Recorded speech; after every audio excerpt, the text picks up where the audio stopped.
Welcome to my YouTube channel B1 life coach में आपका स्वागत है। आज हम पढ़ाएंगे ट्रांसफार्मर। ट्रांसफार्मर क्लास 12th का है ट्रांसफार्मर, जो कि बहुत इंपॉर्टेंट है। तो इसमें हम सब कवर करेंगे, थ्योरी, सिद्धांत, ट्रांसफार्मर कितने प्रकार के होते हैं, तो सब डिटेल में बताया जाएगा। तो उम्मीद करता हूँ कि वीडियो पसंद आएगा और एग्जाम में आ भी सकता है, इम्पोर्टेंट टॉपिक है। तो चलिए वीडियो को शुरू। ट्रांसफार्मर ट्रांसफार्मर जो होता है, ट्रांसफार्मर अन्योन पीरियड के सिद्धांत पर कार्य करता है। पहले तो बहुविकल्पी में आ जाता है कि ट्रांसफार्मर किस सिद्धांत पर कार्य करता है, तो ट्रांसफार्मर अन्योन पीरियड के सिद्धांत पर कार्य करता है, पहला पॉइंट।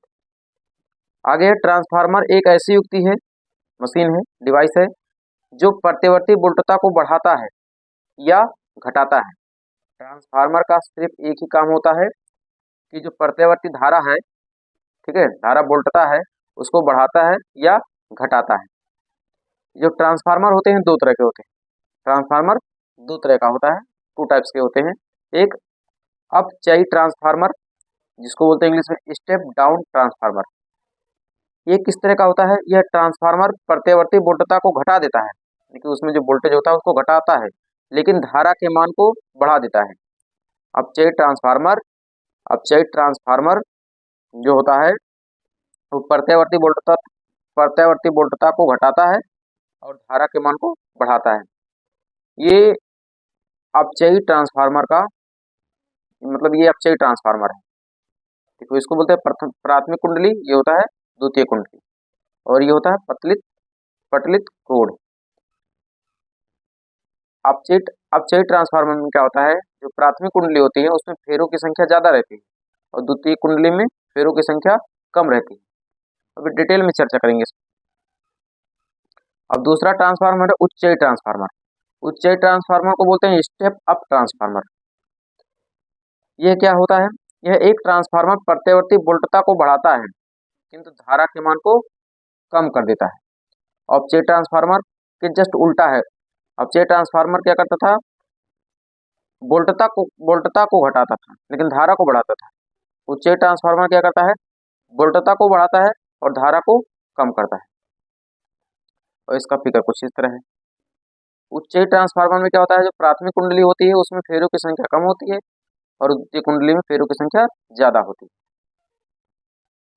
अब हम बात करेंगे इसकी रचना, किस तरह से काम करता है, कैसे बना होता है। अगला हेडिंग है आपकी रचना। इसमें तीन चीजें होती हैं, पतलित क्रोड, प्राथमिक कुंडली, द्वितीय कुंडली। इसी के बारे में थोड़ा सा डिटेल में है। पतलित क्रोड कैसा होता है? पतलित क्रोड नर्म लोहे की पत्तियों का बना होता है, जो एक के ऊपर एक रखकर बनाया गया होता है, और यह ट्रांसफार्मर आयताकार या गोलाकार भाग का होता है, जो कि थ्योरी में लिखा है विस्तार से। इस प्रकार की पट्टियों को वर्निश इत्यादि की तह देकर आवश्यक मोटाई का बना लेते हैं। वर्निश इत्यादि की तह का मतलब जैसे तह के ऊपर तह रखते हैं, जैसे यही आपका पेज हो गया, तो इसके देखो ये कितने तह है, एक दो तीन, मतलब कई तरह के पेज हैं इस तरह के। तो ये एक प्रकार का तह है, वही बताया गया है कि जो पट्टियां होती हैं उस तह ऐसे बनी होती हैं, उसके ऊपर रखी गई होती हैं और आवश्यक मोटाई का बना लेते हैं। हमें जितना जरूरत रहेगा उसी तरह से हम इसको बनाएंगे। आगे लिखा है, जिसमें कि क्रोड में भंवर धाराएं कम उत्पन्न हो, ठीक है, और वैद्युत ऊर्जा का ह्रास कम हो। आगे लिखा है, इस कोड पर तांबे के तार की अलग अलग दो कुंडलियां लपेटी जाती हैं। कह रहा जो ट्रांसफार्मर होता है उसमें क्रोड पर तांबे की तार की अलग अलग दो कुंडलियां लपेटी जाती हैं। इन कुंडलियों में से एक में तांबे के मोटे तार कम फेरे होते हैं तथा दूसरी में तांबे के पतले तार से अधिक फेरे होते हैं। इनमें से एक को प्राथमिक कुंडली कहा जाता है और दूसरे को द्वितीय कुंडली कहा जाता है। देखो, प्राथमिक कुंडली मतलब प्राइमरी कॉइल, द्वितीय कुंडली मतलब सेकेंडरी कॉइल। उच्चयी ट्रांसफार्मर में मोटे तार की कम फेरों वाली कुंडली प्राथमिक कुंडली कहलाती है।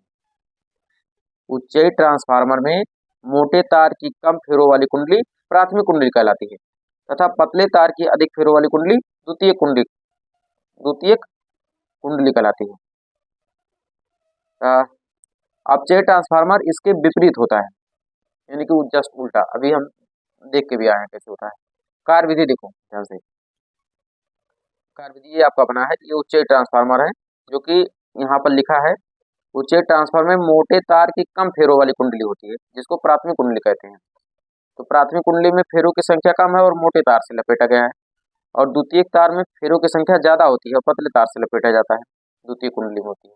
ये उच्चयी ट्रांसफार्मर होता है। कार्य विधि में क्या है, जब प्राथमिक कुंडली के एक सिरे को एसी बोल्ट से लगाई जाती है, यानी कि यहाँ एसी दिया जाता है, एसी बोल्ट से लगाई जाती है, तो यह प्रत्यावर्ती धारा क्रोड में प्रत्यावर्ती चुंबकीय क्षेत्र उत्पन्न कर देता है, यानी कि यहाँ जो क्रोड है ये सब, इसमें चुंबकीय क्षेत्र उत्पन्न हो जाता है। अतः द्वितीय कुंडली में बंद चुंबकीय फ्लक्स में बार बार परिवर्तन होने लगता है, और यहाँ पर द्वितीय कुंडली होता है, यहाँ पर चुंबकीय फ्लक्स में क्या होता है, बार बार परिवर्तन होने लगता है, जिससे उसमें आवृत्ति का प्रेरित विद्युत वाहक बल उत्पन्न होता है, जिससे क्या होता है, प्रेरित विद्युत वाहक बल उत्पन्न होता है। इतना कार्य विधि में लिखना है। अब इसके सिद्धांत की बात करेंगे। इसका एक और, ये उच्चयी ट्रांसफार्मर होता है, अपचयी ट्रांसफार्मर होता है, ये प्राथमिक कुंडली होता है, ये द्वितीय कुंडली है, ये बीच में कोड है, ठीक है, पतली कोड है। ये अपचयी ट्रांसफार्मर प्राथमिक है, प्राथमिक द्वितीय, ठीक है, इसमें प्राथमिक द्वितीय। अब इसका सिद्धांत क्या है, मेन देखिए, लंबा हो जाए कोई दिक्कत नहीं, लेकिन आप पेपर में अगर नहीं लिखेंगे तो नंबर कहाँ से मिलेगा, तो इसलिए सब डिटेल में है, आप डिटेल में इसको पढ़िए, ध्यान से समझने की कोशिश करिए, और उम्मीद करता हूँ कि समझ में आएगा। सिद्धांत में है क्या है, माना ट्रांसफार्मर की प्राथमिक एवं द्वितीय कुंडली में फेरों की संख्या एनपी और एनएस है, यानी कह रहा जो प्राथमिक कुंडली है और द्वितीय कुंडली है उसमें फेरों की संख्या एन पी है। एन का मतलब क्या हो गया, फेरों की संख्या को एन से प्रदर्शित किया गया है, पी मतलब प्राथमिक हो गया, और एस मतलब सेकेंडरी हो गया, ठीक है, द्वितीय कुंडली हो गया। यदि प्राथमिक कुंडली में प्रत्येक फेरों में चुंबकीय फ्लक्स फाई हो, चुंबकीय फ्लक्स को फाई से फाई बी से प्रदर्शित करते हैं, फाई बी हो तो फैराडे के विद्युत चुंबकीय प्रेरण के नियम से प्रेरित विद्युत वाहक बल, फैराडे का एक नियम है, ठीक है, इसमें ईपी बराबर माइनस एन पी, पी का मतलब हो गया प्राथमिक, और डेल्टा फाई बी बटे डेल्टा टी, समीकरण इसको एक मानना है। इसी प्रकार द्वितीय कुंडली में प्रेरित विद्युत वाहक बल ई एस हो जाएगा माइनस, अब यहाँ एन पी के स्थान पे एन एस डेल्टा फाइव बटे डेल्टा टी, ठीक है। अब समीकरण एक और समीकरण दो से भाग देते हैं, यानी कि ई एस बटे ई पी करेंगे तो आएगा, तो ये पूरा कट जाएगा इससे, माइनस माइनस माइनस से कट जाएगा, एन एस बटे एन पी बचेगा, समीकरण नंबर 3 हो जाएगा हमारा, ठीक है। आगे लिखा है प्राथमिक व द्वितीय कुंडली में फेरों के बीच उत्पन्न एसी वोल्टता प्रेरित विद्युत वाहक बल के बराबर होता है। अब कह रहा जो आपका कुंडली था, ठीक है, ये जो कुंडली है, ठीक है, इस कुंडली में अगर इनके बीच में एसी वोल्टता प्रेरित के वोल्ट प्रवाहित किया जा रहा है तो विद्युत वाहक बल के बराबर हो जा रहा है। विद्युत वाहक बल वी एस बटे बीपी, प्राथमिक और द्वितीय कुंडली के सिरों के बीच उत्पन्न एसी वोल्टता प्रेरित विद्युत वाहक बल के बराबर होता है। तो बी एस बटे बीपी बराबर एन एस बटे एन पी। अब ये समीकरण 4 हो जाएगा, ठीक है। अब इसमें और थोड़ा सा है, माना प्राथमिक और द्वितीय कुंडली में बहने वाली धारा, अब कह रहे इसमें अगर धारा बह रही है तो बहने वाली धारा क्रम से क्या होगा, आई पी व आई एस है। तब प्राथमिक कुंडली में निवेशित शक्ति V P into I P गुणा कर देना है, यानी कि प्राथमिक कुंडली में निवेश कितना हम धारा दे रहे हैं, वोल्ट दे रहे हैं, तो उसका इंटू हो गया बीपी इंटू बी आई। इसी तरह द्वितीय कुंडली में निर्गत शक्ति, यानी कि प्राथमिक कुंडली में धारा वोल्टता प्रवाहित की जाएगी तो धारा बहेगा, और कितना निकलेगा बाहर, तो B S into I S हो जाएगा। आदर्श स्थिति में, आदर्श स्थिति का मतलब हो गया एकदम बढ़िया से, आदर्श स्थिति में तो जितना निवेशित शक्ति है और निर्गत शक्ति है दोनों का मान बराबर होना चाहिए, तो आदर्श स्थिति के लिए बोला गया है।